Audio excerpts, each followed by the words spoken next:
તારીખ આજે 8 માર્ચ 2025 આપણે આ રામાનુજાચાર્યનું શ્રીભાષ્ય જે છે તે જોઈ રહ્યા છે. એમાં આપણે અત્યાર સુધી જે આખા શ્રી સંપ્રદાય એટલે કે રામાનુજાચાર્યનો જે સંપ્રદાય એની ચર્ચા જોઈએ, પછી આપણી સનાતન સંસ્કૃતિને ટકાવવામાં જે આલવારો, એ 12 આલવારોનો કેટલો સીફારો છે એ જોયો. કારણ કે એમણે બહુ કપરાકારમાં હિન્દુસ્તાનના આપણી સનાતન સંસ્કૃતિને ટકાવી રાખી. અને એ પછી આચાર્યોની પરંપરા આવે છે. એ આચાર્યોમાં આલવારો અને આચાર્યોમાં વિશેષ એ છે કે આચાર્યોએ જે સંપ્રદાયની સ્થાપના કરી એમાં શિષ્યો કર્યા, અને શિષ્યોએ ગામે ગામ વિચરીને આપણી સનાતન સંસ્કૃતિ ટકાવી રાખી. અને એમણે વ્યવસ્થિત દીક્ષા પ્રણાલિકા આ બધું જે છે તે આચાર્યોએ ટકાવી રાખ્યું. એ આચાર્યોમાં 3 આચાર્યો મુખ્ય છે શ્રી સંપ્રદાયના જે છે તે નાથ મુનિ છે, યામુનાચાર્ય છે અને રામાનુજ સ્વામી છે. એમાં આપણે આ નાથ મુનિ જે છે એનું જીવન ચરિત્ર કાલે જોતા હતા કે એમનું પૂરું નામ શ્રી રંગનાથ હતું. તેઓ ભક્ત, વિદ્વાન અને યોગ સાધનામાં કુશળ હતા. તેઓ પરણેલા. એક પુત્ર થયો, તેમનું નામ ઈશ્વર મુનિ પાડ્યું. તેઓએ આખા હિન્દુસ્તાનમાં ફરી દ્વારકા, જગન્નાથ, બદ્રીનાથની યાત્રા કરી હતી. કેટલાક વર્ષ મથુરામાં જઈ શ્રી ગોવર્ધન સમીપે વાસ કર્યો હતો. ઉત્તરી યાત્રા કરી સ્વદેશમાં આવ્યા અને ત્યાં પોતાની પ્રિય મૂર્તિ શ્રી રાજગોપાલની સેવામાં જોડાયા. બરાબર, ઉત્તર યાત્રા બધી કરી અને પછી જે પોતાની પ્રિય મૂર્તિ જે ભગવાન રાજગોપાલાચાર્ય ગોપાલની હતી એની સેવામાં જોડાઈ ગયા. એકવાર તે સેવા કરતા હતા, તેવામાં એક યાત્રાળુ આવી મંદિરમાં ભગવાનની સ્તુતિના તમિલ ભાષામાં સુંદર શ્લોકો ગાવા લાગ્યો. તમિલ ભાષામાં કોઈ આવ્યો વ્યક્તિ અને સુંદર શ્લોક ગાવા માંડ્યો. કેવું કે આપણે મંદિરમાં બેઠા હોઈએ અને કોઈ વ્યક્તિ અહીંયા આપણો આવે ને ગુજરાતીમાં બહુ સરસ કોઈ અલંકારિત ભાષામાં ભગવાનની સ્તુતિ કરે તો આપણે બીજા હોય તે સાંભળીએ તો ખરા ને કે બહુ સરસ બોલે છે. આપણે પહેલાં અહીંયા એક છોકરો બ્રાહ્મણ આવતો હતો, તે છોકરાના ઉચ્ચારણ બહુ સરસ હતા. એને એટલું મીઠું બોલે ને એટલો સ્પષ્ટ બોલે અને બહુ સરસ બોલતો હતો એ, તો આપણે પણ સાંભળવાની ઈચ્છા થાય. એટલે ભગવાને અમુક વ્યક્તિઓનો કંઠ અને કંઠની સાથે સાથે એના ઉચ્ચારણ બહુ એટલા સરસ હોય અને બોલે સરસ, તો પછી સાંભળવાની ઈચ્છા થાય. તેમ ત્યાં કોઈ આ જે સેવા કરતા હતા ભગવાન રાજગોપાલની, ત્યાં કોઈ હરિભક્ત આવ્યો અને એ ભગવાનની સ્તુતિ કરતા હતા. કઈ ભાષામાં? તમિલમાં શ્લોક હતા. બરાબર, તમિલ ભાષામાં 10 શ્લોક એમણે ભણી સાંભળ્યા. બરાબર, 1000 શ્લોકમાંના આ 10 છે એમ એમાંથી જાણ્યું. એટલે પેલા ભાઈ પાસે એવા 1000 શ્લોક એ જાણતા હતા ને એમાંથી ખાલી 10 શ્લોક એ બોલ્યા. અને તે જ ક્ષણેથી એ 1000 શ્લોક મેળવવું એમનું લક્ષ્ય લાગ્યું કે ભાઈ હવે મારે 1000 શ્લોક મેળવવા છે. પહેલાંને એવું થયું. પેલા યાત્રાળુને પૂછ્યું તો એ બિચારો તો 10થી વધારે જાણતો જ ન હતો. યાત્રાળુને પૂછ્યું, ભાઈ તો આ 10 બોલે છે, તો આ 1000 શ્લોક છે તો તારી પાસે છે 1000? તે કે ના, મને તો આ 10 જ આવડે છે. મોઢે કર્યા હશે કસ્સેથી કોઈએ શીખવાડ્યા હશે તો એ 10 બોલ્યા કરતો હોય. બરાબર, શોધ કરતાં કરતાં પરાંકુશ દાસ નામે એક વૃદ્ધજન પાસેથી એટલો પત્તો લાગ્યો કે એ શ્લોકના આખા ગ્રંથનું નામ સહસ્ત્ર ગીતિ, એટલે સહસ્ત્ર ગીતિ, પણ ગીથી એટલે લખે ત્યાં થ વપરાય. કાં સાઉથમાં તમે કોઈ પણ શબ્દ હોય ને તો પાછળ થ વપરાય, આપણે ત્યાં ત વપરાય, ત્યાં થ વપરાય. અંગ્રેજીમાં જોવા જાય ને તો આપણે ત્યાં પાછળ ટી આવે, ટાટાનો ટી આવે ને તે, પણ ત્યાં TH આવે. મેં તમને વાત નહીં કરેલી, ત્યાં ઉચ્ચારણમાં થોડોક ફેર હોય. આપણે અહીંયા રાજશેખર નામ હોય તો ત્યાં રાજશેખરા થઈ જાય સાઉથમાં, સમજો. બરાબર, એમ અહીંયા આમાં શું છે, સહસ્ત્ર ગીથી, તો આપણે ત્યાં એ સહસ્ત્ર ગીતિ હોય. ગીતિ એટલે 1000 શ્લોકવાળું એમ. સહસ્ત્ર એ 1000 ને ગીતિ એટલે જે ગાયેલા 1000 શ્લોકનું જે પદ જે આખું છે તે. ના, હા, ગીતિ ગ ઘરનો ઘર નથી અહીંયા, ગ ગણપતિનો ગ, એટલે ગીતાજીનો ગ, એટલે સહસ્ત્ર ગીતિ એટલે એમાં 1000 શ્લોક છે એવું ગાવાનું જે છે તે પદ્ય એમ. એટલે ગદ્ય અને પદ જે હોય તે, એટલે એ પ્રમાણે એ ગાવાનું જે છે તે, એટલે પદ્ય જે હોય તે. પણ હવે આમાં શું કહ્યું કે એ સહસ્ત્ર ગીતિ છે એવું એક જણે કહ્યું, પરાંકુશ દાસ નામના વૃદ્ધ એમણે કહ્યું. અને તે શતકોપ મુનિએ કરેલી છે. હવે આ શતકોપ મુનિ હતા તે શુદ્ર હતા. બરાબર, પણ એનો અર્થ સમજી જે પૂરો પાઠ કરે તે આ ભવસાગરમાંથી તરી જાય. એટલે એનો અર્થ સમજીને જે એનો પૂરો પાઠ કરે તે આમાંથી તરી જાય એવી વાત છે. આ કોણ આટલી બધી જોરમાં વાત કરે છે? હે એને ધરકાને ઉલકાવ નહીં તારી કે બહુ જોરમાં વાત કરી કિયાનનો વાત કર્યા કરે છે અને કે ને એટલી બધી જોરમાં શું વાત કરે ભાઈ આ બાજુ ના ના આ પેલો વાત કરે ત્યાં એ બી કરે છે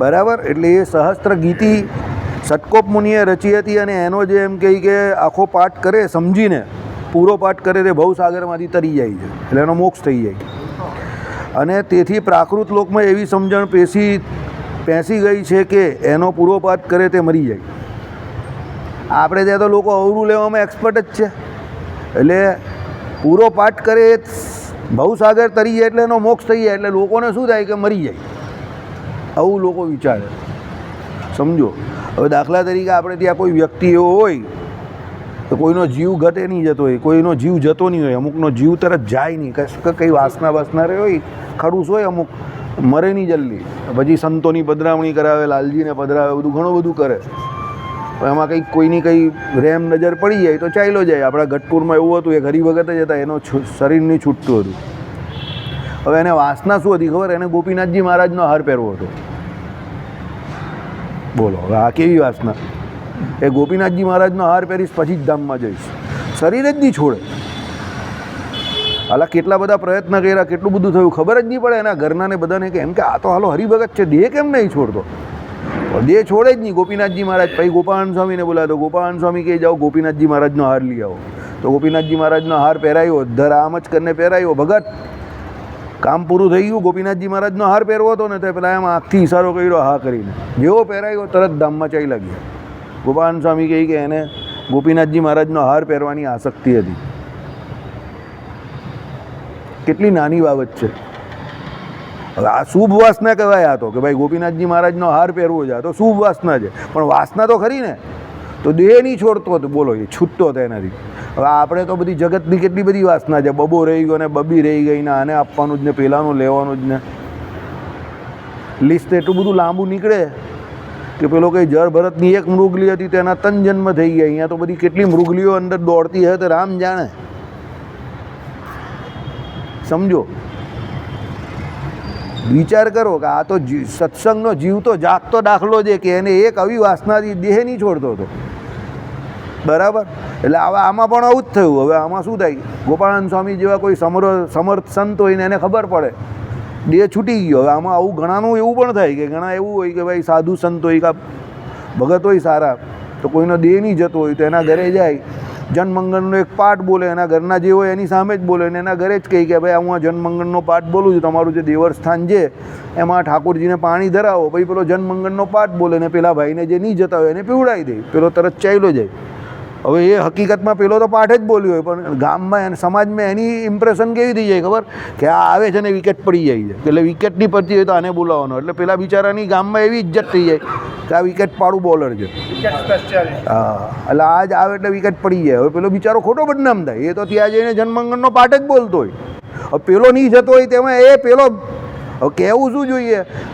પેલો કશે અટકેલો છે તો આ તો ઉલટી ધક્કો મારવા ગયો છે સારું કામ કરવા ગયો તે એને લોકો બદનામ કરી નાખે કે આ જાય એટલે વિકેટ પડી જાય બોલો હવે પેલો તો જાય જઈને સીધો જનમંગળનો પાઠ જ બોલે છે સમજો મારી જોડે જ એવી એક ઘટના ઘટેલી કોઈ જગ્યા પર મને જ એવી રીતે કહ્યું હતું કે કાકાનો કે કોઈનો એવી રીતે જીવ નહીં જતો તમારે કંઈ કેમ કે તો હું આમ જ ગયો ખુલ્લે હાથે જ ગયો જો મેં કહું મારી પાસે કંઈ નથી મને બદનામ કરે ખોટા કંઈ સમજો એટલે મેં કહું જો મારી પાસે કંઈ નથી હું આ જનમંગળનો પાઠ જ બોલવાનો જ તમારા ઘરે બીજું હું કંઈ કરતો નથી મને બીજું કંઈ આવડતું પણ નથી હકીકત હતી એ વાત એના ઘરેથી એનું ઘરનું માટલાનું પાણી મંગાવ્યું અને એના ઘરે એ પ્રમાણે જનમંગળનો પાઠ બોલ્યા અને એ જ પ્રમાણે આરતી કરી અને ઓરડાના પદ જેને આવડતા હતા તે એ ચલાવ્યા અને જે ઠાકોરજીને ધરાવેલું પાણી હતું મેં કહું કાકાને પીવડાવી દો અને 2-3 દિવસમાં કાકા નીકળી ગયા પછી હવે આપણે એમાં જઈને શું કર્યું આપણે ત્યાં સાધુ સંતો પણ આવે તો આ જ કરે છે લાલજીને લઈને આવે તમારે ત્યાં આરતી ઉતારે ઓરડાના પદ બોલે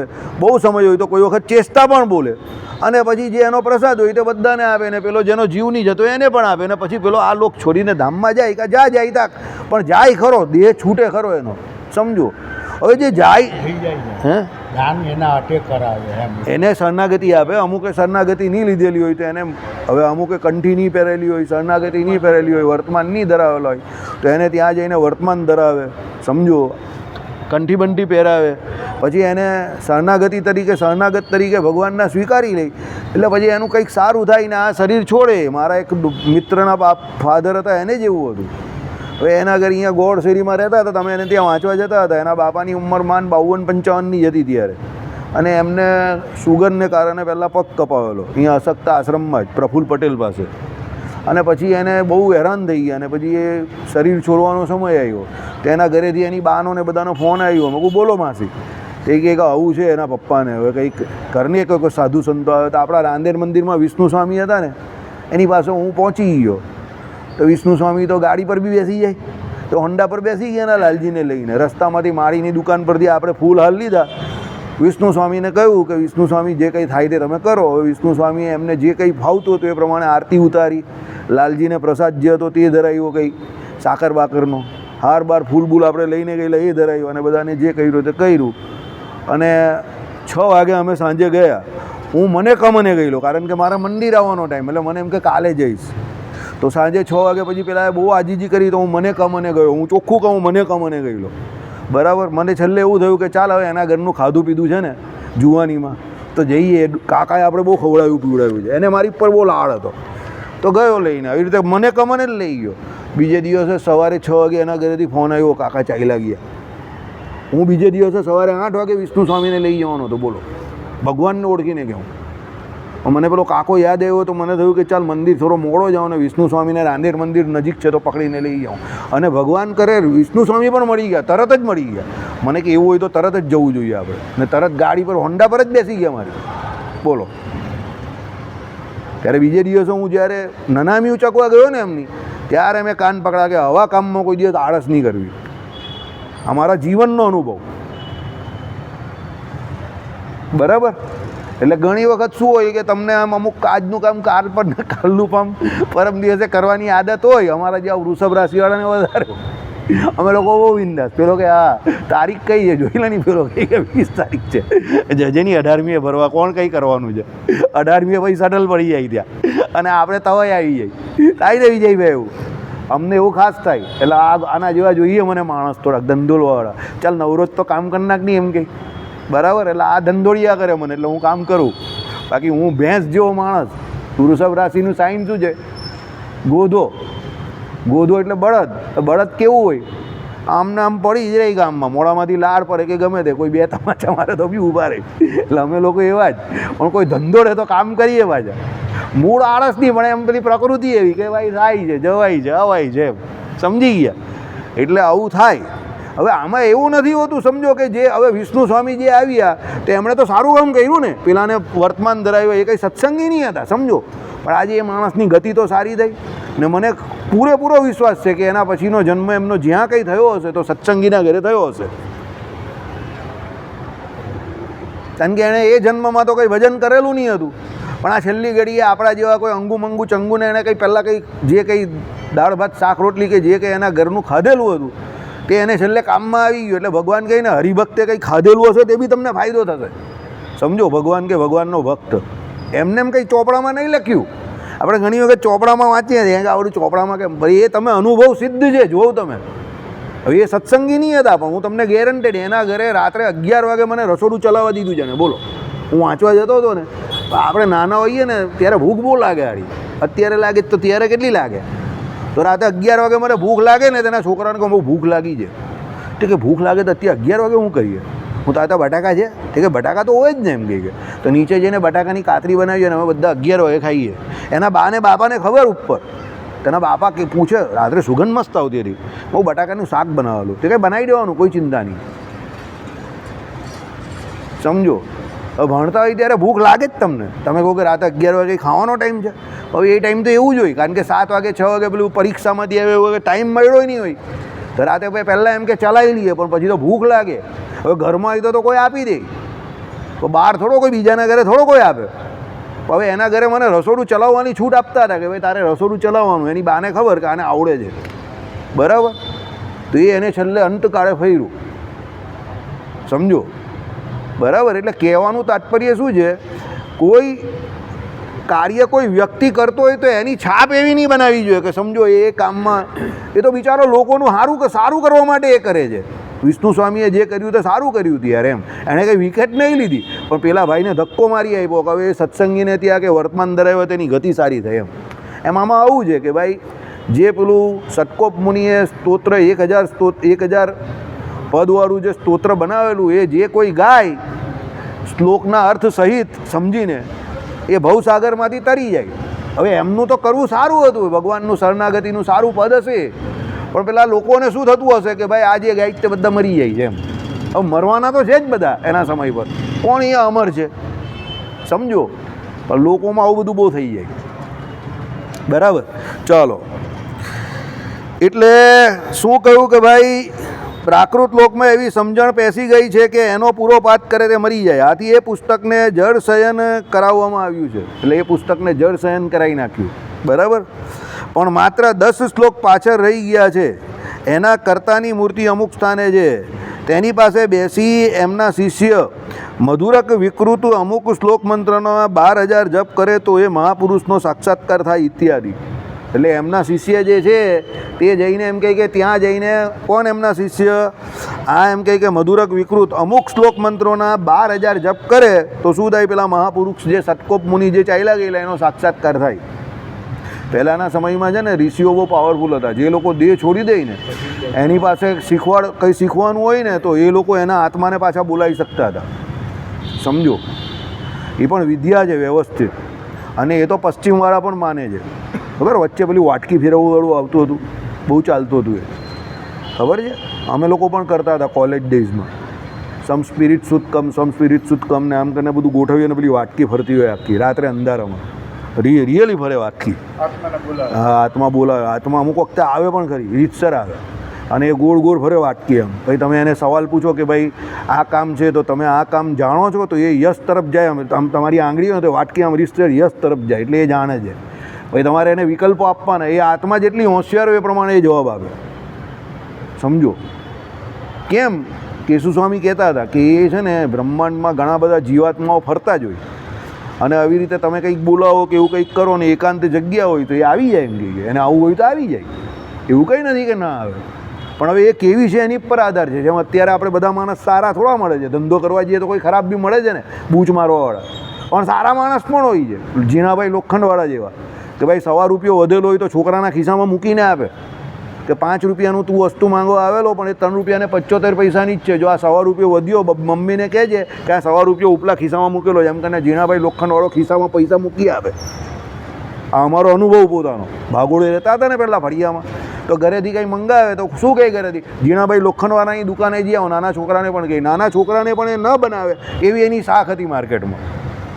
હવે તમે એની પાસે ખીલી લેવા જાઓ 15, 20, 25 તો હિસાબ ગાંડા જો. પહેલાં તો 4 આના 8 આનાનો પણ હિસાબ થતો હતો ને, તો થયા ₹3.5 થયા, તો તમે 5ની નોટ લઈને ગયા તો એ તમને ₹1.5 પાછો ખિસ્સામાં મૂકી આપે ને પછી દોડતો નહીં જતો એમ કે પાછો કે પડી જશે ને તો મારું નામ ખરાબ થશે, એટલે આમ હાથ મુકાવે તમને પાછો. શેઠ પોતે જાતે હે માણસની શેઠ ઝીણાભાઈ લોખંડવાળા જાતે અહીંયા હાથ મૂકીને જા કરે, અને ઘરે જઈને કહે છે કે ₹2 વધેલો છે ને અંદર બિલ પણ મૂકી આપે. ₹3.5 બિલ મૂકી આપે, નાની ચબકડી. બોલો, લોકો આટલા ઈમાનદાર હતા એ સમય પર. આ કંઈ બહુ જૂની વાત નહીં કરતો હું તમને, કંઈ બાબા આદમના જમાનાની. અમે નાના હતા ત્યારની જ વાત છે. અમે એની દુકાને જઈએ એટલા હોય એટલે 8-10 વર્ષના તો હોઈશું જ ત્યારે, કંઈ 5 વર્ષના તો એની દુકાન પર ચાલતા નહીં જતા હોઈએ. સમજો, એટલે ત્યારે આટલી ઈમાનદારી હતી લોકોમાં એમ. આ એવી વાત છે તો ભાઈ કોઈ આત્મા હોય એમાં પણ સારી આત્મા હોય, ખરાબ આત્મા હોય, ન્યુટ્રલ આત્મા હોય, બધે જ એવું હોય, એવું નહીં. તો કેશુ સ્વામી કહે કે બ્રહ્માંડમાં એવી ઘણી આત્માઓ છે, તો તમે શાંતિથી બેઠેલા હો અને તમને જો એને ટ્રીટ કરતા આવડી જાય, બોલાવતા આવડે તો આવે એટલે 100% આવે. એને આવવું જોઈએ એ લોકોને. સમજો. અને પેલા ગોકર્ણને એનું નથી ધુંધુકારીનું, તો ધુંધુકારી અલગ અલગ રૂપે દર્શન આપતો હતો પ્રેતના. એક રૂપે નહીં, અલગ અલગ રૂપે દર્શન આપતો હતો. કોને? ગોકર્ણજીને. તો ગોકર્ણજીને થયું કે આ કેમ બધા અલગ અલગ રૂપે દેખાય, એટલે એને પૂછ્યું કે છે કોણ તું? તો કે ભાઈ હું એમ કહે કે ધુંધુકારી, એમ કહે હું પ્રેત યોનીને પામેલો છું અને બહુ પીડાઉં છું, એમ કહે. તો એ કહે કે હું તો તારું ગયાજીમાં શ્રાદ્ધ કરીને આવ્યો. તો કે મને કંઈ પહોંચ્યું નથી. એટલે ગોકર્ણની સલીમ ટેન્શનમાં આવી ગયા. એટલે બીજે દિવસે પછી એ નીકળ્યા ને બધા વિદ્વાનોને બધાને પૂછ્યું કે હવે કરવું શું જોઈએ. છેલ્લે નિષ્કર્ષ પર આવ્યા કે શ્રીમદ ભાગવતની કથા કરાવું તો કંઈ કામ થશે. અને એમણે શ્રીમદ ભાગવતની કથા કરાવી. જોઈ લો એટલે ધુંધુકારીએ દેહ છોડી દીધેલો, પ્રેત યોનિમાં હતા અને એ ગોકર્ણ જેવા સારા સત્પુરુષને એ દેખાયેલા અને એના પછી જ એની આખી ગતિ સુધરી. એટલે આત્માઓ વિચરતી હોય એ વાત સાચી છે. શ્રીમદ ભાગવત પુરાણ જે છે એનું મહાત્મય જે છે તે એનું જીવતું જાગતું ઉદાહરણ. કોઈ અંબક વાત નથી આપણા શાસ્ત્રોમાં. આજે પણ આ પોસિબિલિટી છે અને આજે પણ એ શક્યતાઓ છે નહીં, એ વર્તે જ છે. ઘણાને એવું થાય છે. તમે કેટલા પ્યોર છો એની પર આધાર છે. સિદ્ધપુરમાં બી બુંબાડા પાડે જ છે ને તો બરાબર. કેટલી બધી આત્માઓને કેટલું બધું છે ત્યાં પણ બરાબર. પેલું જે બીજી જગ્યા છે નામ કયું હોય, કયું નામ હતું? પાટણ તરફ જવાય જ ને તે. પાટણ તરફ પાટણથી 20 કિલોમીટર આ બાજુ છે તે. ત્યાંથી 20 કિલોમીટર દૂર છે પાટણ. એ રસ્તા પરથી નામ ભૂલી ગયો બાજુ. સિદ્ધપુરથી જરા આમ 6 કિલોમીટર દૂર છે. 3-4 કિલોમીટર, 6 કિલોમીટર રિક્ષામાં જવાનું. 6 કિલોમીટર દૂર. નહીં ઊંઝા તરફ નહીં, એ પાટણ તરફ જવાનો રસ્તો છે. ત્યાંથી 20 કિલોમીટર દૂર પાટણ છે. ત્યાં રીતસર પ્રેત ને બધા જાણો તો અહીંયા ભરૂચમાં એટલા બધા અવાજ કરે, રીતસર પૂજાપાઠ કરે ને, પ્રેતને બોલાવે ને પછી અવાજો કરે રીતસરના. આખી જગ્યા જેવી છે બરાબર. 5 પાંડવો પણ ત્યાં છે એની પેલી એ ગુફા જેવું, સમજો. આજે પણ છે. એટલે દુનિયામાં બધી શક્યતા છે. એટલે બહુ હોશિયારી નહીં મારવાની. ચાણોદમાં પણ છે. તમારા શરીરમાં કઈ બી હોય તો હા તો આવે ને. આમાં એવું જ હતું ને. તો આમાં પણ આપણે જોયેલું તો પેલો બૂમ બરાડા પાડતો જ હતો ને, જે હતો તેની અંદર જ હતું એ બધું બરાબર.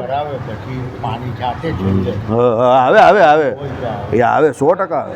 હા, સારંગપુરમાં પણ આવે બરાબર. એટલે આ નારાયણ બલીને આવું કરાવે ને ત્યારે 100% આવે. જે જગ્યા પર નારાયણ બલી થતી હોય ને આવું હોય ને ત્યાં આવે. આ બધા પ્રેત યોનીને પામેલા જીવોને પેલા પિંડની અંદર પણ આવે. બધા જ આવે. તમારા પિતૃઓ આવે, બધા જ આવે.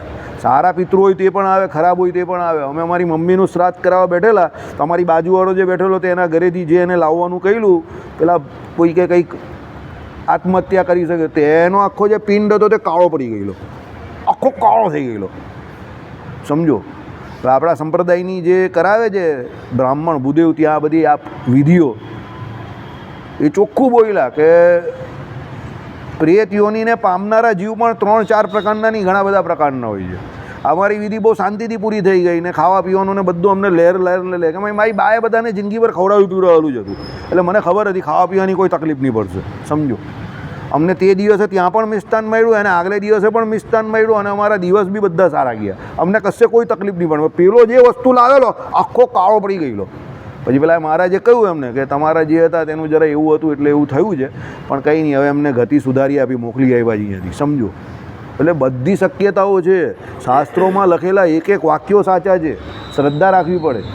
પ્રેત યોની છે, પ્રેત યોનીને જીવ પામે છે, 100% સાચી વાત છે. આ હમણાંની જ વાત. હું ક્યારે ગયેલો? હમણાં સિદ્ધપુર. કયા મહિનામાં ગયા આપણે? ડિસેમ્બર કે જાન્યુઆરીમાં? પહેલા મહિનામાં. કારતક મહિનામાં જ ગયેલો. કારતકમાં ગયેલા ને આપણે? હા, કારતક મહિનામાં જ ગયેલા. કારતકના 8મ 9મ દસમમાં ત્યાં હતો, સમજો. શુક્લ ને વધ પક્ષની બરાબર. હા, ઈદનનો પાટોત્સવ હતો તે દિવસે પહોંચેલો અને બીજે દિવસે આ બધી વિધિઓ કરેલી. એટલે હમણાંની જ વાત છે. એટલે મંદિર સરસ છે. હા, નવેમ્બર ડિસેમ્બર બસ. એટલે આમાં જે લખેલું છે તે સાચી વાત છે, સમજો. ભગવાને જે કહ્યું છે ને, શાસ્ત્રોના વચન બધા સીધા છે, સાચા છે. તારું બાકી છે? પતી ગયું ને? બસ. તો ચાલો. એટલે શું કહ્યું કે ભાઈ આ ઉપરથી નાથ મુનિએ બતાવ્યા પ્રમાણે જપ કર્યો. સટકોપ અને એમના શિષ્ય મધુર કવિ બંનેના દર્શન થયા. એટલે આમાં જે કહ્યું એ પ્રમાણે કે એ લોકોએ દેહ છોડી દીધો હોય તો પણ એ લોકો આવતા હતા. અને તમને કહી દઉં, આપણા સંપ્રદાય કરતાં રામાનુજ સંપ્રદાયમાં આ બધી કથાઓ બહુ છે. કારણ કે યામુનાચાર્યએ પણ દેહ છોડી દીધેલો. પછી એમના જે 3 સંકલ્પ હતા તે બધા જે હતા તે બધા રામાનુજાચાર્યને એ દેહ છોડ્યો પછી ખબર પડેલા, સમજો. એટલે રામાનુજ સંપ્રદાયમાં આવા ઘણા કિસ્સાઓ છે. એ પણ સપ્તમમાં સમાધિમાં જ આપી.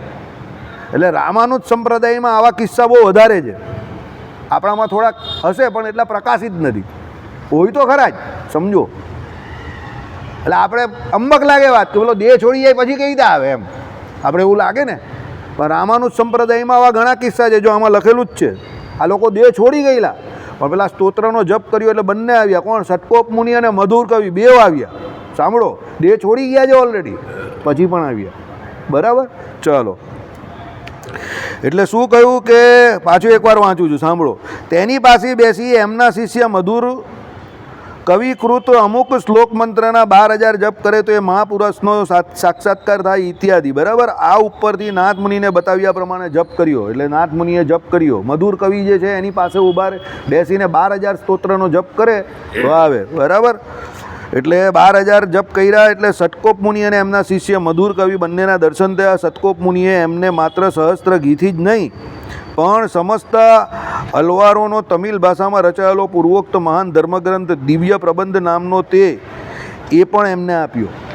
એટલે એકલું મધુર ગીથી પેલું જે સહસ્ત્ર ગીતિ જે છે એકલું એ સહસ્ત્ર ગીતિ નહીં પણ આખો જે દિવ્ય પ્રબંધ હતો આખો અલવારોનો જે રચાયેલો તમિલ ભાષામાં તે પણ આખો આપ્યો. કોને આપ્યો? આ કોને આપ્યો? નામ યાદ છે? કોને આપ્યો? બધા ઊંઘે છે ને બેઠા બેઠા? હા, નાથ મુનિએ લીધો. બરાબર, અને નાથ મુનિએ આ ત્યાં જઈને મંત્રનો જપ કર્યો એટલે નાથ મુનિ પાસેથી મળ્યો. ચાલો, એટલે અને મધુર કવિ જે સંગીતમાં બહુ નિષ્ણાત હતા તેમણે એમને એ ગ્રંથોનું દિવ્ય ગાન પણ શીખવી દીધું. એટલે સંગીતમાં જે દિવ્ય ગાન હતું એ પણ શીખવું એમને. શરીર છૂટ્યા પછી શીખવું છે.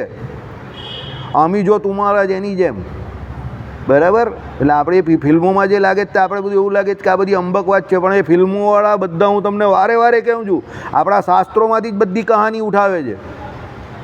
સમજો, ફિલ્મોમાં રામાયણની ચોપાઈ આવે રઘુકુલ રીત સદા ચલી આવે એ કોઈ એક્ટર બોલે એટલે આપણે એમ કે ફિલ્મોમાં બોલેલો છે. અરે ભાઈ, ફિલ્મોમાં આવી કાથી? ફિલ્મોમાં મીરાબાઈના ભજન આવે છે, ખબર જ તમને? બોલો, આપણી ઘણી બધી ફિલ્મોમાં મીરાબાઈના ભજન આવે છે. જૂના પિક્ચરોમાં બહુ આવતા હતા આ લોકના સમયમાં. બરાબર, એટલે કે એની પર ફિલ્મનું લેવલ નહીં મારી દેવાનું. એ તો ફિલ્મ સંગીત છે, જેમ બાર સંગીત છે તેમ ફિલ્મ સંગીત છે. અને આ લોકના સમયમાં તો ફિલ્મ સંગીત પણ બહુ ઉત્કૃષ્ટ હતું. શાસ્ત્રીય સંગીતને એવું હતું, આપણા જેવું અત્યારે જેવું વલ્ગર નહીં હતું. અત્યારે તો ફ્યુઝ મ્યુઝિક બધા ફ્યુઝન કહે. બોલો, ફ્યુઝનનો અર્થ શું થાય? તો એનો અર્થ પેલા એ આપણા જે પેલા તબલાવાદક છે ને, હમણાં ગયા ને દેહ છોડ્યો ને જેણે, ઝાકીર હુસેન, એને પૂછ્યું કે ફ્યુઝન એટલે શું? તે કંઈ કન્ફ્યુઝ એટલે ફ્યુઝન. What is fusion? તે કે વોટ દેટ ઇઝ કન્ફ્યુઝ. એટલે જે કન્ફ્યુઝ હોય તે ફ્યુઝન વગાડે. એ બંનેનું કોમ્બિનેશન છે એટલે ફ્યુઝન કહે એ લોકો. બરાબર, ત્યારે કંઈ ફ્યુઝન નહીં હતું. ત્યારે બૈજુ બાવરાને આ બધાના ગાયન તમે સાંભળો. એ દુનિયા કે રખવાલે કુછ ગોરે ઓર કુછ કાલે ઓર હમે સબસે નિરાલે. બરાબર, વરસાદ પડે એવું ગાયન હતું. એટલે આ પડે ને પણ આવું ગાયન હતું એ દુનિયા કે કુછ કાલે ઓર કુછ ગોરે ઓર કુછ કાલે ઓર હમે સબસે નિરાલે. બરાબર, આ તો મેં જાતે ઉમેરેલું છે. બધા આ જ કરે, જોયું ને? આ મારા શબ્દ છે, સમજી ગયા? ઓ દુનિયા કે રખવાલે કુછ ગોરે ઓર કુછ કાલે લેકિન હમે સબસે નિરાલે. બરાબર, આ મારા પોતાનું ગાયન છે કારણ કે મને ઓરિજિનલ શબ્દ આવડતા નથી એટલે પાટિયા ઠોકી દેવાના. હવે ઓરિજિનલ શબ્દ અહીંયા કોઈને નહીં આવડતા હશે, આપણે કાં ખબર હોય? ત્યારે આપણો જન્મ જ નહીં થયેલો. બરાબર, ચાલો, જય સ્વામિનારાયણ. એટલે સહસ્ત્ર ગીથી જ નહીં પણ બીજા પણ એમ કહે કે સંગીત સાથે શીખવા. સંગીત સાથે શીખવાથી ફાયદો શું થાય ખબર તમને? યાદ જલ્દી રહી જાય. કોઈ પણ વસ્તુ, કોઈ પણ તમે શ્લોક કે મંત્ર કે સ્તોત્ર રાગમાં ગાઓ તો તરત યાદ રહી જાય. વાંચીને તરત યાદ નહીં રહી જાય. રાગમાં ગાઓ. શ્રી વાસુદેવ વિમલા મૃતદામ વાસમ નારાયણ નરકતારણ નામ ધેયમ શ્યામમ સીતમ દ્વિભુજમેવ ચતુર્ભુજમ ચ એમ કરીને રાગમાં ગાઓ તો તરત યાદ રહી જાય. જનમંગલ. નમો નમઃ શ્રી હરયે બુદ્ધિદાય દયાવતે ભક્તિ ધર્માંગ જાતાય ભક્ત કલ્પ દ્રુમાય ચ. બરાબર, આ કોણે શીખવાડેલું ખબર છે? કોણે શીખવાડેલું અમને? જ્ઞાની દજ્જીએ શીખવાડેલો આ રાગ. સંસ્કૃતના પ્રકાંડ પંડિત હતા. આપણા ઘણા બધા સાધુઓને સંસ્કૃત ભણાવેલું છે એમણે. તે આમલીરાન પાઠશાળામાં આચાર્ય હતા. બરાબર. તમારા SRK વાળા ગોવિંદભાઈ ખરા ને, એમણે એમને રહેવા માટે ફ્લેટ આપેલો છે. અત્યારે એમનો દીકરો ત્યાં રહી છે, બહુ વિદ્વાન હતા સંસ્કૃતના. એમણે અમને આ શીખવાડેલું. શિક્ષાપત્રી પણ વામે યસ્ય સ્થિતા રાધા, એ પણ એમને રાગ શીખવાડેલો. શ્રીશ્ચ યસ્યાસ્તિ વક્ષસી વૃંદાવન વિહારમ તમ શ્રી કૃષ્ણમ, એ બધું શીખવાડે જોરદાર. બહુ હોશિયાર હતા. બરાબર. રાગમાં શીખવાડે ને તો આખી જિંદગી યાદ રહી જાય. નમોસ્તુ તે વ્યાસ વિશાલ બુદ્ધે ફુલ્લાર વિંદાયત પત્ર નેત્ર યેન ત્વરા ભારત તૈલપૂર્ણ પ્રજ્વાલિતો જ્ઞાનમય પ્રદીપ. 10મા ધોરણમાં આવતું હતું. આ વ્યાસજીની સ્તુતિ છે. ગુરુ પૂર્ણિમાએ જે વ્યાસજીની સ્તુતિ કરે ને, આ વ્યાસજીની સ્તુતિનો સૌથી શ્રેષ્ઠ શ્લોક છે. નમોસ્તુ તે વ્યાસ વિશાલ બુદ્ધે. બરાબર. એટલે રાગમાં ગાવ તો તરત યાદ રહી જાય. સમજો, जो सुरीला है वो सूर है, जिसमें सूर नहीं वो कौन है? असुर है. સમજી ગયા? સંગીતોની જે સંગીતજ્ઞ જે લોકો હોય ને એની સભાનો આ નિયમ છે. જો સુરીલા है वो कौन है? सूर है. और जिसमें सूर नहीं वो कौन है? असुर है. એ લોકો આવું કહે. બરાબર. આ આપણે બેસુરો કહીએ ને, એ લોકો અસુર કહે ને. બરાબર. બહુ હોશિયારીથી શબ્દની ગોઠવણ કરે. સમજો. એટલે જો સુરીલા જે સૂર છે, સૂર એટલે કોણ? દેવતા. બરાબર. મદન પટેલની જેમ. આમાં મદન પટેલ હતો ને, આ વિમલનો ખાસ મિત્ર હતો. હમણાં જ દેહ છોડ્યો એને દાઢી નહીં આવતી હતી. તે શું કહી ખબર? દુનિયાના જેટલા પણ હોશિયાર અને ઇન્ટેલિજન્ટ માણસ છે, દેવતાઓ છે, એ કોઈને દાઢી નહીં આવતી. જેટલા અસુરો છે ને, લાંબી લાંબી દાઢીવાળા છે, એમ કે લાંબા લાંબા વાળ ને લાંબી લાંબી દાઢીવાળા, એની પાસે બધા જ પ્રશ્નના જવાબ હતા. સમજો. થોડી ઘણી વોકેબ્યુલરી જે હાજર જવાબી પણ એની પાસે પણ શીખેલો હતો. એની પાસે હાજર જવાબી પણ બહુ ખતરનાક હતું. 100 માણસ પણ ઊભા રહેલો હોય, પણ કોઈ જવાબ આપવાનો હોય, સાચો ખોટો કોઈ પણ જવાબ આપી દે માણસ ફટાક દઈને, સામેવાળાને લપેટામાં લઈ લે કોઈ પણ હિસાબે. બરાબર. આપણું એ કામ નથી એટલે જવા દીધું પછી. પણ આ વાત સમજવા જેવી છે. સૂરમાં ગાવું, હંમેશા સુરીલા બનવું. કેમ? जो सूरीला है वो सूर है, और जो सूर नहीं है जिसमें वो कौन है? असुर है. એટલે તમારો જો કંઠ સારો નહીં હોય તો તમારી ઓળખાણ અસુર તરીકે થાય. અસુર એટલે પેલા અસુર નહીં, પણ બેસુરા જે આપણે કહીએ ને એ પ્રમાણે. એટલે હંમેશા રાગ રાગીણી કંઠ ભગવાને સારો આપેલો હોય તો શીખવાનો પ્રયત્ન કરવો. એનાથી તમારી મેમોરી જે છે ને તે બહુ પાવરફુલ થઈ જશે. સમજો. ઉચ્ચારણ જે છે ને એમાં પણ ઘણો બધો ફરક પડી જશે. સમજો. તમે કયા કુળમાંથી આવો છો, તમે કઈ જાતના છો, તમે કયા રિજિયનથી આવો છો, આ બધું જે છે ને, આ દરેક વસ્તુ જે છે ને એ સંગીતની સીમાથી પાર થઈ જવી જોઈએ. કે ગુલામ અલી સાહેબ છે તે પાકિસ્તાનમાં ગાતા હતા. બરાબર. પણ એની ગઝલ તમે આજે પણ સાંભળો. હંગામા ક્યું હે બરપા થોડી સી જો પીલી હૈ, ડાકા તો નહીં ડાલા હૈ, ચોરી તો નહીં કી હૈ હંગા. સમજો. સરહદ પાનનો માણસ છે, પણ એની ગઝલ તમે આજે પણ સાંભળો, મજા આવી જાય. બીજી પેલી કઈ ગઝલ? ચમકતે ચાંદ કો, ચમકતે ચાંદ કો ટૂટા હુઆ તારા બના ડાલા, मेरी आवारगी ने मुझको आवारा बना डाला. સંગીત શું છે? સીમાઓથી પરે છે. ભાષાનું બેરિયર એમાં લાગતું નથી. સમજો. તમિલમાં પણ કોઈ ગાય ને અને એ સુરીલો હોય ને, આ લોકોનું જ પંજાબીમાં મને ને ગોપાલને કંઈ નહીં સમજ પડતી, તો હું ને ગોપાલ સાંભળતો હોઈએ ઘણી વખત રવિવારે બપોરે. અરે અમારા ઘરમાં પેલા બેન જે કામ કરવા આવે એ જોઈ, મારા બાપા જોઈ કે આ બંનેનું છટકી ગયું લાગે છે, કેમ કે આમાં તમને સમજવું પડે. બહુ મસ્ત ગાય છે. બરાબર. નાનક આયા ગુરુ નાનક આયા, પછી આટલું જ અમને બેને આવડે છે. પછી જે કંઈ ગાય તે બધું એમને જ આવડે, મને કંઈ નહીં આવડે, પણ સાંભળવાની બહુ મજા આવે. સમજી ગયા? હા. પહેલાં અમે ભણતા હતા ત્યારે ઇંગ્લિશમાં જે તમારી ડેફિનેશન આવે ને તો સાઇઝ રિડક્શન આવતું હતું અમારામાં. It is a process of reaction of material size. સમજો. હવે આ ત્યાંની ડેફિનેશન હતી 1990ની સાઇઝ રિડક્શનની, બરાબર. તો મને કોઈએ કહ્યું કે આ યાદ નહીં રહેતી, તો મેં આવી રીતે એને સૂરમાં શીખવાડી દીધી. મને અત્યાર સુધી યાદ છે. આ રાગ જાતે બનાવેલો આપણે, રાગ ભેંસાસુર. ભગવાને જે મગજ આપેલું જ ને આપણે, બહુ જોરદાર છે. બ્યુટીફુલ માઇન્ડ એક ફિલ્મ આવેલી હોલિવૂડમાં, મગજ ભગવાને આપેલું જ ને, બહુ બ્યુટીફુલ વસ્તુ છે. ભગવાનની આપેલી સૌથી સારામાં સારી વસ્તુ છે. એનો સદુપયોગ કરો તો. અને એમાંથી સંકીર્ણતાના જે તારો જે છે ને એ કાઢીને બહાર મૂકી દેવાના છે. સમજો. આપણી સંકીર્ણતા છે ને પહેલાં એ બહાર કાઢી નાખવાની છે. અને સૌથી પહેલાં આપણી સનાતન સંસ્કૃતિ અને હિન્દુઓને આ વાત શીખવાડવાની છે. શું? નેવર સે નો ટુ પીપલ.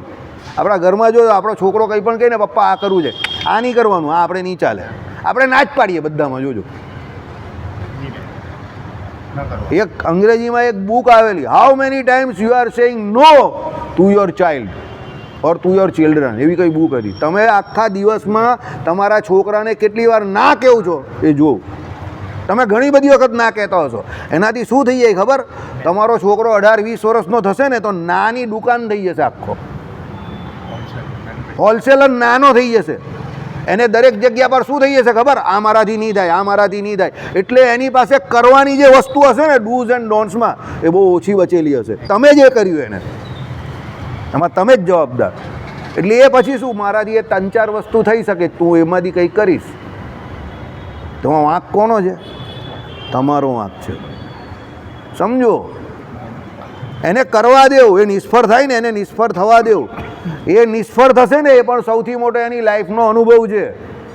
મુકુંદભાઈને પગમાં દુખાવો થતો હતો, ઓપરેશન કરાવ્યું પછી પણ દુખાવો થયો, પણ આજે પગ કેટલો મસ્ત ચાલતો થઈ ગયો, માખણ જેવો. જામ કેવી ચહેરા પર બ્યુટીફુલ સ્માઇલ આવી ગઈ. વાંકો વાંકો પગ ચાલતો હતો, બિચારા પ્રદક્ષિણા કરે તો પ્રદક્ષિણા નહીં ભરાતી હતી. નવું કપાઈ જ નાખો અને નવું બેસાડી જ દેવું. સમજો. 20 વર્ષ મસ્ત જશે હવે એના, હજુ બીજા પગનું પણ કરાવવાનું છે. સમજો. જીવન ચાલવાનું નામ છે. વિકાસ આપણો પોતાનો માનસિક થવો જોઈએ પહેલાં. ના નહીં પાડો બધી બાબતમાં કે ના નહીં, આ નહીં થાય, પેલું નહીં થાય, આ નહીં કરાય, પેલું ના કરાય, એવું ના કરો. ખુલ્લા મને કરો. હવે આમાં જે હું ગાયું, મેં ઇંગ્લિશમાં ગાયું, પેલી ગઝલ ગાઈ ઉર્દુમાં, તો ઘણા બધા લોકોને ન ગમી હશે કે આવું થોડું ગવાય અહીંયા.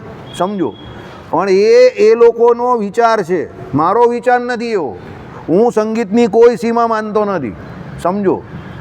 શીખવાની પણ કોઈ સીમા નથી. એમ સંગીતની કોઈ સીમા નથી. રાવણ જેવો અસુર, એણે વેદોને સૌ પ્રથમ વખત શું આપ્યું? રાગ આપ્યો. અને રાવણ શિવજીની સભામાં બેસનારો હતો, અને શિવજીને એની બંનેની એ થતી હતી જોરમાં, બંને ગાતા હતા. તો રાવણ જેવાને એન્ટ્રી આપી હોય તો એનામાં કંઈક કળા હશે તો જ આપી હશે ને. સમજો. અને એના રાગો અત્યાર સુધી ચાલે છે. એનું શિવમંગળ સ્તોત્ર જે છે ને પેલું, તે રાવણના રાગમાં અત્યાર સુધી ચાલે છે. અને આજે પણ તમે સાંભળો ઓરિજિનલ જગ આપણા રમેશભાઈ ઓઝાનું સાંભળો, એ કેટલું સરસ ગાય છે. જે વ્યક્તિ જે કંઈ કામ સારું કરે ને એને સાચા દિલથી બિરદાવો, એનાથી તમારી અંદર ઘણી બધી પોઝિટિવિટી ક્રિએટ થશે. બધું ના નહીં કર્યા કરો. કાનું આ નહીં સારું, પેલાનું પેલું નહીં સારું, આ આવો છે, પેલો આવો છે, બહુ મજા નથી એમાં. પોઝિટિવિટી ક્રિએટ કરો. જેનામાં જે સારું હોય તો લેવું, મજા આવશે, જીવવાની બહુ મજા આવશે. 1990નું સાઇઝ રિડક્શન મને આજે યાદ છે. બોલો, હવે હું કંઈ ગોખું તમારી સામે, મને ખબર હતી કે આજે મારે આ બોલવાનું છે, પણ એ અંગ્રેજીમાં જે મેં ત્યારે જે સૂર છેડેલો હતો અત્યાર સુધી મને યાદ છે. 10મા ધોરણની ચોપડીના શ્લોક મને આજે યાદ છે. સમજો. મારો માસ્ટર વિચારમાં પડી ગયેલો, મને કહ્યું તું બ્રાહ્મણ છે? મેં કહું ના સાહેબ, હું બ્રાહ્મણ નથી. એ હાલા તું તો રાગમાં ગાઈ છે. તું સાહેબ રાગની મને જરા જન્મજાત કીડો છે, જરા ખીલો જેવો, કે ગમે તેને રાગમાં ગાવું જોઈએ. તે સારો ખીલો છે મને કહી. હવે કરીએ શું? તમારી મારી જેમ મારી પરિસ્થિતિ બી એવી કે બાપાને એવો કંઈ ઇન્ટરેસ્ટ મળે નહીં, એટલે થેલા ઉચકીને ધંધા કરવા માંડ્યા. એટલે આ બધું આવું થઈ ગયું કામકાજ. સમજો. રિગ્રેટ કોઈ નથી અત્યારે, અફસોસ કોઈ નથી, બરાબર. પણ કદાચ કંઈ બીજે કરવા ગયા હતા તો કદાચ આનાથી વધારે કંઈ સારું થતે ખરું, પોસિબિલિટી હતી એવી. સમજી ગયા? એટલે કહેવાનો મતલબ ના પાડો કોઈને કંઈ પણ કરવાની, હા પાડો. નિષ્ફળ થાય ઓકે, વેરી ગુડ, ચાલો બીજી વખત કરશું. બરાબર. કોઈ વ્યક્તિ કંઈ પણ કામ શીખીને નથી આવતો, એ અહીંયા આવીને જ શીખે છે. બરાબર. ના નહીં પાડવાની. ખોટું કરતો હોય તો ના પાડવાની, શાસ્ત્ર બહાર કરતો હોય તો ના પાડવાની, ગાળ બોલતો હોય ના પાડો, દારૂ પીતો હોય એક તમાચો મારો, એમાં હું ના નહીં પાડતો. પણ કંઈ બીજું ક્રિએટિવ કરતો હોય તો કરવા દો એને, એમાંથી જ કંઈ શીખશે. બરાબર. ચાલો, આ કથામાંથી ઐતિહાસિક સાર એ લેવાનો છે કે જેમ પાછળથી મહારાષ્ટ્ર દેશમાં મહારાષ્ટ્રના સંતોએ પ્રાચીન સંસ્કૃત ગ્રંથોનો બોધ ચાલુ દેશ ભાષામાં ઉતારી ભાગવત સંપ્રદાયનું બલકે દેશના ધાર્મિક જીવનનું પુનર્જીવન કર્યું હતું. મહારાષ્ટ્રમાં બહુ સારા સારા સંતો થઈ ગયા છે. તુકારામજી, જ્ઞાનદેવજી, કેટલા બધા. આપણે આ જે વિઠ્ઠલનાથજી છે ને, એમની ભૂમિ ઉપર નાસિકની એ પંઢરપુર, એ જગ્યા ઉપર ઘણા બધા, કેટલા જ્ઞાનેશ્વરના તો 4 ભાઈ હોશિયાર હતા. સંત જ્ઞાનેશ્વરના 4 ભાઈ હોશિયાર. તુકારામજી પણ બધા બહુ, નામદેવજી, અરે બધા એક ધુરંધર સંતો હતા, અને બધા ભગવત સાક્ષાત્કારી સંતો હતા. અને એમાં પણ એવું હતું, કેટલા બધા છે ને આવી રીતે સમાધિમાં કેટલા બધા આગળના જે હતા એના દર્શનો કરતા હતા. વિઠ્ઠલનાથજીના સાક્ષાત્કાર કેટલા લોકોને થયા છે? આપણે શ્રીજી મહારાજને જ થયો છે, તો આપણું ઇતિહાસની વાત છે, સમજો. બરાબર. એટલે ત્યાંના પણ મહારાષ્ટ્રના ઘણા બધા સંતોને વિઠ્ઠલનાથજીનો એ થયો છે. બરાબર, સાક્ષાત્કાર થયો છે. અને એમણે શું કરેલું તો સાંભળો, સંસ્કૃત ગ્રંથોનો બોધ ચાલુ દેશ ભાષામાં ઉતારી ભાગવત સંપ્રદાયનું બલકે દેશના ધાર્મિક જીવનનું પુનર્જીવન કર્યું. કેમ? સંસ્કૃત બધાને સમજવી પડે, એટલે ત્યાંની જે મરાઠી ભાષા હોય એમાં એમણે ઘણા બધા પદો બનાવ્યા. એમનું તો પેલું છે જ ને, વિઠ્ઠલ વિઠ્ઠલ વિઠ્ઠલા પાંડુરંગ વિઠ્ઠલા જે છે ને, બોલો કયું છે આખું? પછી હા, કોળે કોળે વિઠ્ઠલા.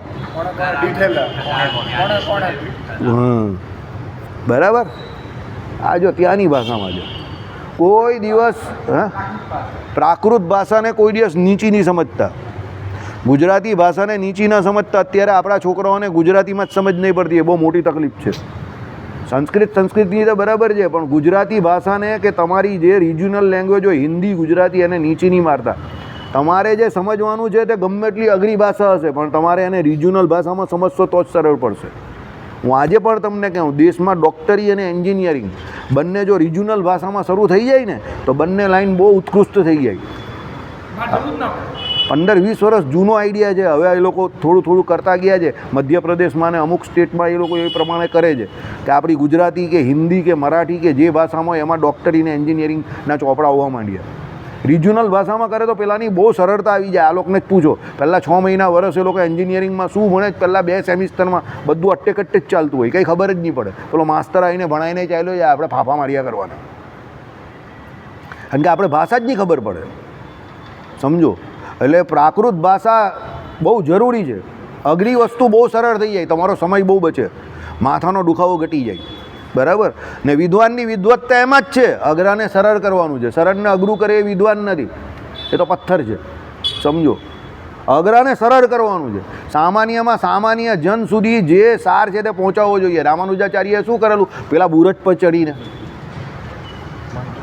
મંત્ર, એને શું કહ્યું કે આ જાહેરમાં બોલે તો નર્કમાં જવાય, પણ એને શું કહ્યું કે ભાઈ આ જે સાંભળશે તે બધા કાં જશે? ભગવત ધામમાં. તો એણે શું કહ્યું? ભાઈ હું ભલે નર્કમાં જાઉં, આ સાંભળનારા તો હજારો માણસ છે, તો એ ક્યાં ચડી ગયા? પેલા બુરજ પર ઉપર. એ આવશે આમાં કહાની, ધેટ વિલ કમ. એ અંદર આ કહાની આમાં આવશે જ, સમજો. બરાબર. એટલે એવું પોતાનો સ્વાર્થ નહીં રાખો કે મારે એકલાનો મોક્ષ કરવો છે. 1000 માણસનું ભલું થાય જ ને. જીસ કામ છે 4 આદમી કા પેટ ભરે વો કામ બુરા નહીં, સમજો. જે કામ એવું હોય કે જેનાથી રામાનુજાચાર્યની તો પોતાનો સ્વાર્થ નહીં જોતો ત્યારે કે ભાઈ હું નર્કમાં જઈશ. એમણે શું વિચાર કર્યો? ના, ગોપીઓનું પેલું રજવાડું ખબર છે કે નહીં? શ્રી કૃષ્ણ ભગવાનને બળતરા થતા હતા. નારદજી ભગવાને તો ચરિત્ર જ કરેલું. તે કહે કે ભાઈ શ્રી કૃષ્ણ ભગવાન કહે કે ભાઈ જે એમ કહે પોતાના ચરણની કોઈ એવો ભક્ત હોય એના ચરણની રજ મને આપે અને હું એને છાતી પર લગાવું તો હું સારો થાઉં. દ્વારકામાં કોઈએ ન દીધી. કેમ? એની પાછી બીજી સ્ટોરી, કહાની એવી છે, બીજો ભાગ એનો, કે જે પોતાના ચરણ સ્પર્શવાળી રચકણ ભગવાનને અહીંયા ધરાવે, એટલે ભગવાન અહીંયા જો એને લગાવે તો પેલો નર્કમાં જાય, જેની રચકણ હોય તે. તો ભગવાનને સારું થઈ જાય. તો દ્વારકામાં તો એવું કોઈ જયડું નહીં. ભગવાન કહે કે વ્રજમાં જાઓ, તો વરજમાં ગયા ને એવું કહ્યું કે કનૈયાને બળતરા બહુ થાય છે, તો ઓહો લાઈન લાગી ગઈ. તે કહે કે તમે બધી નર્કમાં જાઓ. ભલે અમે નર્કમાં જઈએ ને, પણ મારા ઠાકોરજીને બળતરા થાય જ ને, એ સારા થશે ને, લઈ જાઓ ભરી ભરીને. નારદજીને એવું કહ્યું. શ્રી કૃષ્ણ ભગવાને કહ્યું કે જો મારા વ્રજવાસી જો એને જેટલું મારી પર હેત છે એટલું કોઈને નથી. નારદ મેરે સંત સે અધિક ન કોઈ, એ પ્રમાણે મારા વ્રજવાસી જેવું કોઈ નહીં એમ કહે. મા અને પતિના પ્રેમમાં ફેર શું છે? તે આ ફેર છે, સમજો. રાત્રે દીકરો મોડો આવ્યો હોય ને તો મા ઉઠીને શું કહે છે? તું આવી ગયો, ચાલ જમવાનું બનાવી દઉં તારા માટે, ગરમ કરી આપું. પત્ની શું કહે છે ખબર? ફ્રીજમાં મૂકેલું છે, લઈ લેજો. સમજી ગયા? આટલો ફેર છે. હે આટલા બધા? એ તો હવે તમારો વિષય છે ભાઈ, મને તો કોઈ પૂછવાળું નહીં મળે ને. બરાબર. અમને તો એવું પૂછે આજે કેમ આવ્યો ભાઈ? કાલે આવતે તો સવારે દરવાજો નહીં ખોલવો પડતે રાત્રે. ચાલો, એટલે શું કહ્યું? તેમ એ મહારાષ્ટ્રના સંતોથી પણ અગાઉ જૂના વખતમાં દ્રવિડ દેશના અલવારોએ આર્ય સંસ્કૃત ગ્રંથોનું તત્વ લઈ એમાંથી તમિલ ભાષાનામાં ધર્મ અને ભક્તિનું વિશાળ સાહિત્ય ઉપજાવી દ્રવિડ દેશમાં ધર્મની જાગૃતિ ફેલાવી હતી. જેમ મહારાષ્ટ્રના સંતોએ શું કર્યું? સંસ્કૃતમાંથી મરાઠીમાં કર્યું અને ત્યાં ફેલાવો કર્યો. તેમ આ લોકો જે હતા સાઉથમાં, દક્ષિણમાં, તેમણે શું કર્યું? જે સંસ્કૃતના ગ્રંથો હતા એને બધા દ્રવિડ ભાષામાં ચેન્જ કરી નાખ્યા. એટલે દ્રવિડ ભાષામાં એનું ભાષાંતર કર્યું ને એના દ્વારા પ્રચાર પ્રસાર કર્યો. કારણ કે ત્યાંના લોકો દ્રવિડ ભાષા જ જાણતા હતા. સમજો, હું તમને ગાળ પણ દેવી હોય તો ગુજરાતીમાં દેવું તો જ તમને ખબર પડે. બાકી હું તમને ઇંગ્લિશમાં ગાળ દઉં તો તમારામાંથી કેટલાને એવું લાગે કે વાસુદેવભાઈએ વખાણ કર્યા, બહુ સારા વખાણ કર્યા. બરાબર. એટલે મારે તમને ગાળ દેવી હોય તો ગુજરાતીમાં જ દેવી પડે કે ભાઈ વાસુદેવભાઈ ગુસ્સામાં છે. બાકી હું જો અંગ્રેજીમાં તમને ગાળ દઈ ને, હું 4-5 અમારા ચન્નુની જેમ કમ ટુ માય હાઉસ અને સી માય આમ તેમ ફલાણું ઢીકણું, તમને રહે કે બહુ જોરદાર ઇંગ્લિશ બોલ્યો. સમજી ગયા? એટલે તમને તો ગાળ પણ કઈ ભાષામાં દેવાય? ગુજરાતીમાં જ દેવાય. બરાબર. इसकी गाली में भी बहुत दम है. ચાલો, આ તમિલ સાહિત્ય એવું મહત્વનું હતું, એને તામિલ વેદ યાની દ્રવિડ વેદાંતનું નામ આપવામાં આવે છે. આખું દ્રવિડ વેદાંત છે. આ કોઈ નાનું સરખું સાહિત્ય નથી, આખું વેદાંત છે દ્રવિડ ભાષામાં. અને આર્ય સંસ્કૃત વેદાંતની સમાન કક્ષામાં મૂકી બેને ઉભય વેદાંત એવો શબ્દ પ્રયોજાય છે. એટલે આપણું આર્ય સંસ્કૃત વેદાંત જે છે ને એના જેટલું સારું છે, પણ એને પેરેલલ જાય છે એ વેદાંત પણ. સમજો, કયું? દ્રવિડ વેદાંત. બંને એક સરખું છે, બંનેને એક સરખું માનવામાં આવે છે. એટલે શું કહ્યું? એને ઉભય વેદાંત એવો શબ્દ પ્રયોજાય છે. આ દ્રવિડ દેશના પ્રાચીન ધર્મગ્રંથો જેની કાળે લોકમાં ઉપેક્ષા થઈ હતી તેનું પુનરુજ્જીવન પુષ્કર શ્રમ લઈ નાથ મુનિએ કર્યું. શ્રીરંગ વગેરે મંદિરોમાં તમિલ સ્તોત્રનું જ્ઞાન દાખલ કર્યું. એટલે શ્રીરંગ મંદિરમાં આજે પણ આ તમિલ સ્તોત્ર જે ગવાતા હશે ને તાની ભાષામાં એંડુ પેંડુ કેંડુ વેલ્લું હવે એડ પેંડી કેંડુ વેલે બેટે કે એંડ પેંડી એંડ વેલે એંડ પેંડી એંડ ગેંડ એંડ વેંડી. બરાબર. એ આ બધું નાથ મુનિએ શરૂ કરેલું. સમજો. બરાબર. તમિલનાડુમાં જાઓ તમને કંઈ નહીં ખબર પડે તો આવું ચાલુ કરી દેવાનું. એન્ડ પેન્ડ એન્ડ વેલ એન્ડ પેન્ડ એન્ડ પેલો પણ કંઈક આ કઈ ભાષા બોલે મને જ નહીં આવડતી. એન્ડ પેન્ડ એટલે વેલ એન્ડ પેન્ડ દ ડારે બેટા આડ ગડે એડ પેન્ડ એન્ડ એન્ડ એટલે પેલો કંઈક આ કંઈ ખતરનાક ભાષા બોલે મારી જ બોલે મને જ નહીં ખબર પડતી. સામેવાળાને કન્ફ્યુઝ કરતાં આવડવું જોઈએ તમને. બરાબર. હા, અમારો હરિમાસ્તર કોઈ પણ દુનિયામાં જાય એને બધી ભાષા આવડતી હોય. હા, ગોઈંડા ગોઈંડા ગોઈંડા પેલો વિચાર કરે કે આ મારી ભાષા બોલે. હરી બહુ હોશિયાર માણસ. ચાલો, શ્રીપતિમ શ્રીધરમ સર્વદેવેશ્વરમ ભક્તિધર્મ